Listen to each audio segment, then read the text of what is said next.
BBM, tumakas na. Malacanang pinalibutan ng barbed wire at barikada. Ayan, syempre itong balitang ating matutunghayan ngayon ay nagbula kay Robin Sweet Showbiz. At ito po ang inyong lingkod na si BT na magbibigay ng reaksyon at komento dito sa video na ating matutunghayan ngayon.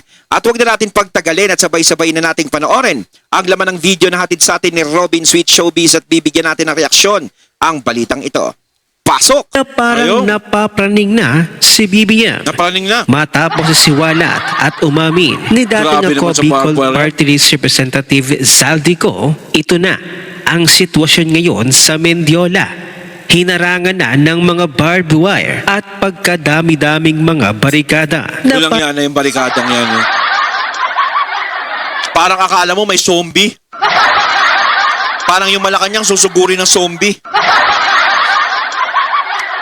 Hindi na normal yan, ha? Para bang pamilyar na tila ito ang isang scene sa huling 3 araw ng diktador noon ng Malacanang na si Ferdinand Marcos Sr. History repeats itself talaga. Takot yan, BBM? Praning lang, kaya maging ang national security ay ipinatawag na rin daw ni BBM ayon sa post ni Ramon Tulfo. President BBM has called the National Security Cluster to a conference in Malacanang. The security cluster is composed of Department of National Defense, Department of the Interior and Local Government, Department of Justice. Possible agenda: resigned Congressman Zaldico's revelation. Final preparations for weekend's series of rallies. Don't ask me my sources.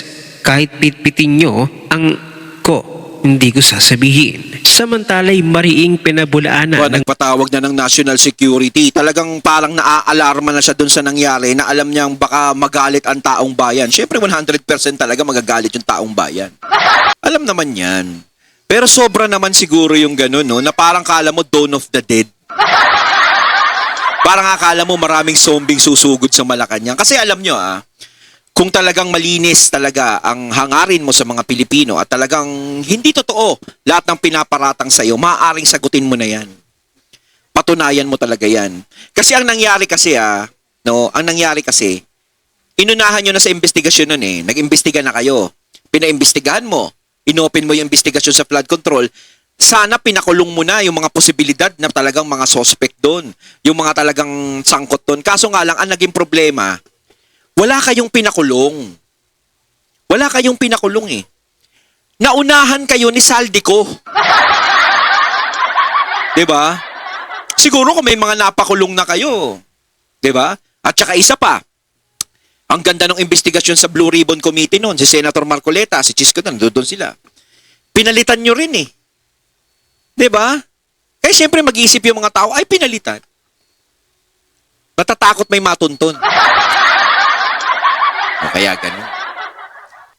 Kaya para sa akin, no, parang yung ganyan na exage na pagkakaharang ng ganyan. Sige, pagpalagay natin, pinaprotektahan sa gulo na mangyayari. Pero kung ikaw, inosenteng tao, hindi ko nang pinaparatangan ng ano, no, hindi ko nagpaparatang. Pero kung, siyempre mas maganda ipakita mo na, handa kong harapin yan. Hindi ako natatakot sa inyo. Diba? Kahit anong gawin nyo. Diba? Kung talagang malinis ang konsensya. Ganun yan. Ang Malacanang ang mabibigat na paratang ni dating ako Bicol Party List Representative Zaldico na nagdudugtong kay Pangulong Ferdinand Bongbong Marcos Jr. sa umano'y 100 billion budget insertion. Sa isang press briefing, diretsong sinabi ni Palace Press Officer Claire Castro na walang katotohanan ang mga pahayag ni Zaldico at pawang imbento lamang. Aniya, lahat ng mga sinasabi ni Zaldico ay pawang mga imbento lamang. Walang basihan, walang ebidensya. Umuwi muna siya sa Pilipinas. Oh, ito, yan si Castro talaga, yan ang extrang hero sa buhay nila. Talagang ipagtatanggol talaga ni Castro yan. Siyempre, pag di niya pinagtanggol yan, wala na siyang trabaho. Kumbaga, yan ang trabaho mo dyan, ang ipagtanggol kami. Kaya alam din namin yan, Ma'am Claire, wala ka nang dapat ipag-alala. Accepted na yung ginagawa mo. Diba? Ganun lang yan. Mas magagalit daw ang tao kay Zaldico dahil sa kanyang pagsisinungaling. Ayon kay Claire Castro, Mas magagalit ang tao sa kanyang pagsisinungaling. Sa tingin nyo ba, Ma'am Claire, Madam Claire, kanino ba kami dapat maniwala? Sa'yo? Kasi alam nyo yung flood control project na yan, hindi na namin alam kung kanino kami maniniwala. Hindi na namin alam kung sino yung mga tao na pwedeng posibilidad na managot dyan.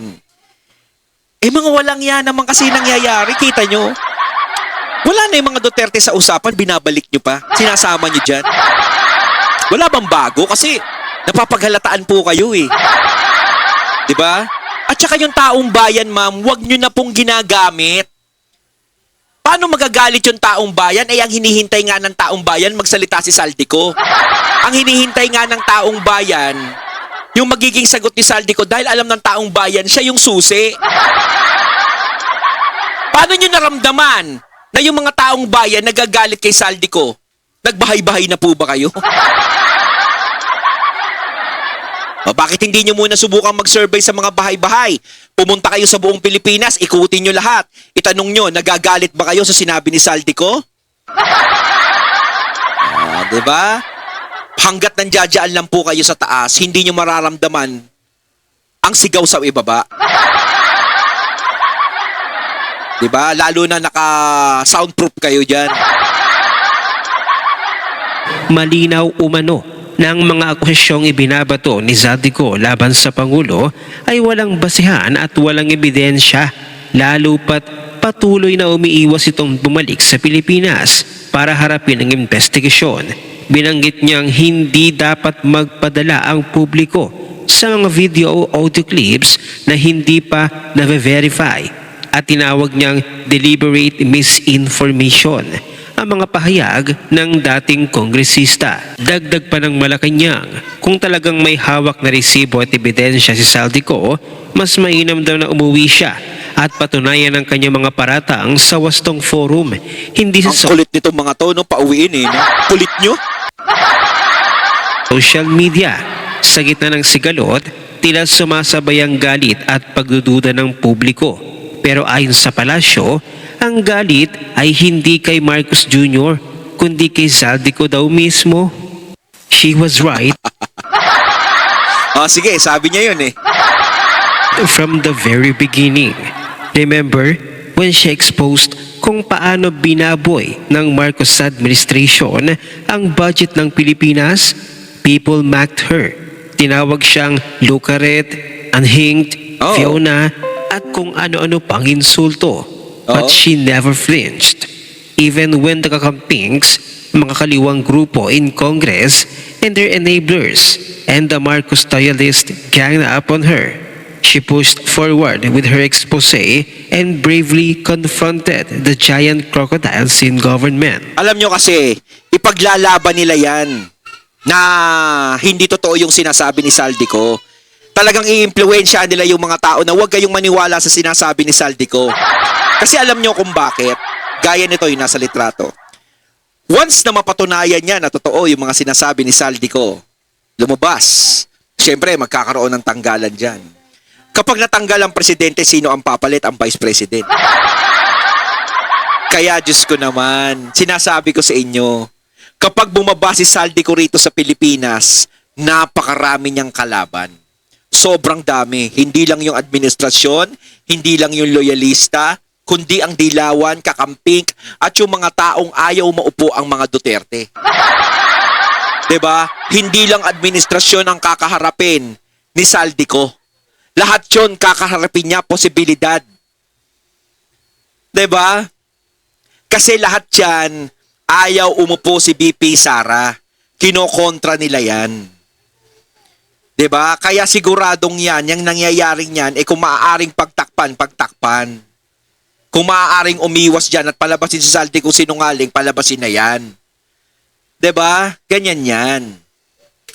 Remember when she said that the entire national budget was controlled by just two people, Zaldico and Martin Romualdez? Instead of listening, you impeached her. her OVP staff, and filed multiple cases against her. But time is the ultimate truth teller. Today, Zaldico himself is confirming the very same system that Vice President Sara had already exposed from the start. She was right. She is the president. Sana maging daan na ang paglabas ni Zaldico para mawala na si Marcos sa pwesto at mapalitan na ni Sara Duterte. The country deserves it. Medyo yan medyo mahirap yan yung mapalitan na ni Sara Duterte. Medyo mahirap mangyari sa ngayon yan. Ipaglalaban nila yung posisyon na yan. Hindi nila basta-basta ibibitawan yan at ibibigay kay Sara Duterte. Hindi yan. Dahil talagang maraming mananagot kapag si VP Sara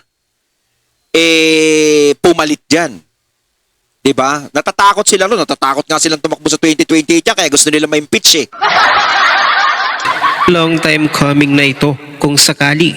Filipinos deserve good news for once at least. And then Sara as president can bring PRRD home at last. Sana before Christmas. At sinasabi ni Attorney Claire Castro na magagalit daw ang taong bayan sa mga sinabing kasinungalingan daw ni Zaldico. Kala mo naman maraming alam si Castro sa taong bayan no? Ang mga expose sa mga tunay na magnanakaw ng kaba ng bayan ay nagkakamali pala si Claire Castro. Tuwang-tuwa pa ang taong bayan sa paglabas ni Zaldico. Panoorin natin ang buong video. Yun, si Mr. Ang implikasyon pong nakikita natin ay mas magagalit ang mga tao kay Zaldico dahil sa kanyang pagsisinungaling.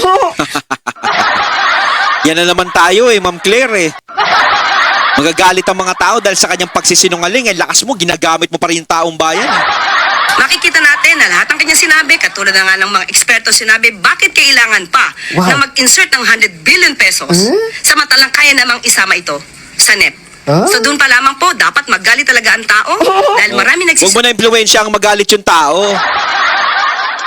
Matagal nang galit sa'yo yung tao. Sa'yo sinungaling para maisalba ang Gusto nyo kanilang ba kalye survey kami? Alamin natin. Live para maganda. Yung mga nagkakalye survey dito ng mga vlogger, mag-live nga kayo para mapatunayan natin kung talagang galit yung mga tao kay Zaldico, kung gaano karami yung nagagalit sa sinasabi ni Zaldico.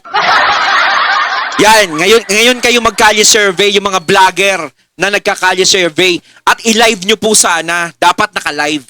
Hindi yung edited po para mas kapani-paniwala. Kasi baka sabihin nila, natural ang ini-interview nyo, yung mga kontra sa amin. Siyempre, sabihin, yung mga may gusto kay Zaldico ang nilalabas nyo. Dapat po live para maganda. Gagi! Wala na si Auntie Claire, no? Kumbaga kung ano-ano na lang mga pinagsasabi.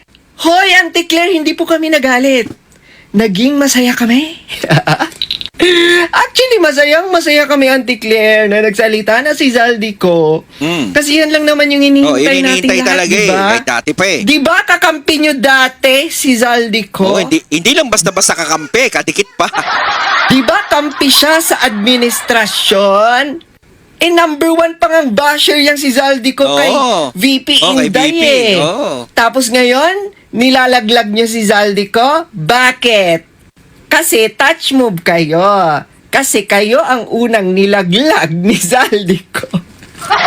Wala na. Kumbaga wala nang wala nang patumpik-tumpik si Zaldico, nirekta agad Doon agad sa sa pinakamataas ang tireada Laglagan na kayo. Gagamitin mo pa ang taong bayan? Hoy, Auntie Claire, hindi kami galit.